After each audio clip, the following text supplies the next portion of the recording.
पंचत्रिंशः सर्ग 35वां सर्ग। माल्यवांका रावण को श्रीराम से संधि करने के लिए समझाना। शत्रुनगरी पर विजय पाने वाले महाबाहु श्रीराम ने शंखध्वनि से मिश्रित हो तुमुल नाद करने वाली भेरी की आवाज के साथ लंका पर आक्रमण किया। 1। उस भेरी नाद को सुनकर राक्षसराज रावण ने 2 घड़ी तक कुछ सोच विचार करने के पश्चात अपने मंत्रियों की ओर देखा। 2। उन सब मंत्रियों को संबोधित करके जगत को संताप देने वाले महाबली क्रूर राक्षसराज रावण ने सारी सभा को प्रतिध्वनित करके किसी पर आक्षेप न करते हुए कहा। 3:1/2 आप लोगों ने राम के पराक्रम, बल, पौरुष तथा समुद्र लंघन की जो बात बताई है वो सब मैंने सुन ली, परंतु मैं तो आप लोगों को भी जो इस समय राम के पराक्रम की बातें जानकर चुपचाप एक दूसरे का मुंह देख रहे हैं, संग्राम भूमि में सत्य पराक्रमी वीर समझता हूं।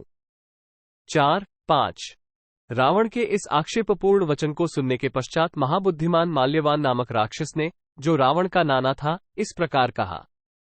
6 राजन, जो राजा 14 विद्याओं में सुशिक्षित और नीति का अनुसरण करने वाला होता है, वो दीर्घकाल तक राज्य का शासन करता है।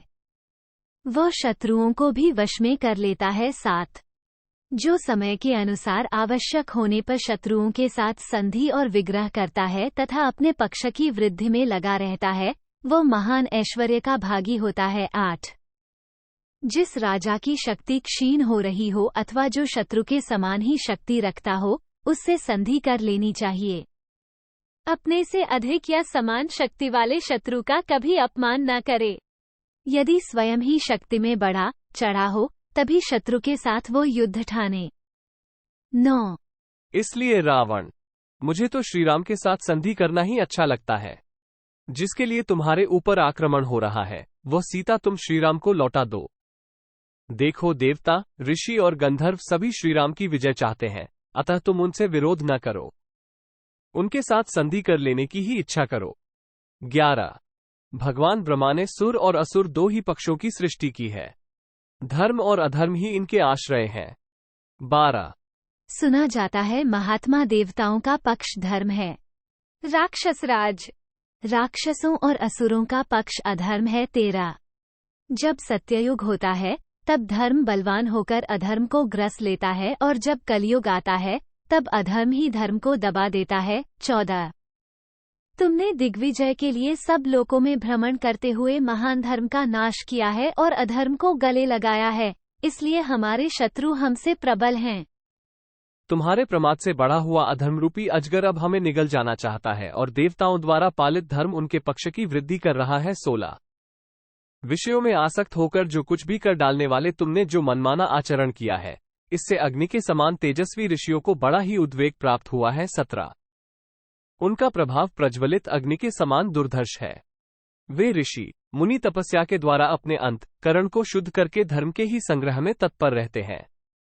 18 ये द्विजगण मुख्य यज्ञों द्वारा यजन करते, विधिवत अग्नि में आहुति देते और उच्च स्वर से वेदों का पाठ करते हैं। 19 उन्होंने राक्षसों को अभिभूत करके वेदमंत्रों की ध्वनि का विस्तार किया है, इसलिए ग्रीष्म ऋतु में मेघ की भांति राक्षस संपूर्ण दिशाओं में भाग खड़े हुए हैं। 20 अग्नितुल्य तेजस्वी ऋषियों के अग्निहोत्र से प्रकट हुआ धूम 10 दिशाओं में व्याप्त होकर राक्षसों के तेज को हर लेता है। 21 भिन्न देशों में पुण्य कर्मों में ही लगे रहकर दृढ़तापूर्वक उत्तम व्रत का पालन करने वाले ऋषि लोग जो तीव्र तपस्या करते हैं, वही राक्षसों को संताप दे रही है। 22 तुमने देवताओं, दानवों और यक्षों से ही अवध्य होने का वर प्राप्त किया है, मनुष्य आदि से नहीं। परंतु यहां तो मनुष्य, वानर, रीछ और लंगूर आकर गरज रहे हैं। वे सब के सब है भी बड़े बलवान, सैनिक शक्ति से संपन्न तथा सुदृढ़ पराक्रमी। 23 नाना प्रकार के बहुत से भयंकर उत्पातों को लक्ष्य करके मैं तो इन समस्त राक्षसों के विनाश का ही अवसर उपस्थित देख रहा हूं। 24 घोर एवं भयंकर मेघ प्रचंड गर्जन तर्जन के साथ लंका पर सब ओर से गर्म खून की वर्षा कर रहे हैं। 25 घोड़े, हाथी आदि वाहन रो रहे हैं और उनके नेत्रों से अश्रुबिंदु झर रहे हैं। दिशाएं धूल भर जाने से मलिन हो अब पहले की भांति प्रकाशित नहीं हो रही हैं। 26 मांसभक्षी हिंसक पशु गीदड़ और गीध भयंकर बोली बोलते हैं तथा लंका के उपवन में घुसकर झुंड बनाकर बैठते हैं। 27। सपने में काले रंग की स्त्रियां अपने पीले दांत दिखाती हुई सामने आकर खड़ी हो जाती और प्रतिकूल बातें कहकर घर के सामान चुराती हुई जोर जोर से हंसती हैं। 28। घरों में जो बलिकर्म किए जाते हैं उस बलि सामग्री को कुत्ते खा जाते हैं। गौ से गधे और नेवलों से चूहे पैदा होते हैं। 29। बाघों के साथ बिलाव, कुत्तों के साथ सूअर तथा राक्षसों और मनुष्यों के साथ किन्नर समागम करते हैं। जिनकी पांखें सफेद और पंजे लाल हैं, वे कबूतर पक्षी दैव से प्रेरित हो राक्षसों का भावी विनाश सूचित करने के लिए यहाँ सब ओर विचरते हैं। 31। घरों में रहने वाली सारिकाएं कलह की इच्छा वाले दूसरे पक्षियों से चें चें करती हुई गुंथ जाती हैं और उनसे पराजित हो पृथ्वी पर गिर पड़ती हैं। 32। पक्षी और मृग सभी सूर्य की ओर मुंह करके रोते हैं। विकराल, विकट, काले और भूरे रंग के मुनड़ मुड़ाए हुए पुरुष का रूप धारण करके काल समय पर हम सबके घरों की ओर देखता है। 33:1/2। ये तथा और भी बहुत से अपशकुन हो रहे हैं।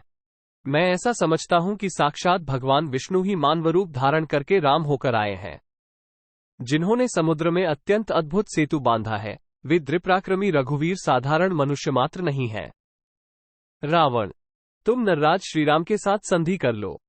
श्रीराम के अलौकिक कर्मों और लंका में होने वाले उत्पातों को जानकर जो कार्य भविष्य में सुख देने वाला हो उसका निश्चय करके वही करो। 34-36। ये बात कहकर तथा राक्षसराज रावण के मनोभाव की परीक्षा करके उत्तम मंत्रियों में श्रेष्ठ पौरुषशाली महाबली माल्यवान रावण की ओर देखता हुआ चुप हो गया। 37। इत्यार्षे श्रीमद् रामायणे वाल्मीकिये आदिकाव्ये युद्धकांडे 35 सर्गः 35। इस प्रकार श्री वाल्मीकि निर्मित आर्ष रामायण आदिकाव्य के युद्धकांड में 35वां सर्ग पूरा हुआ। 35।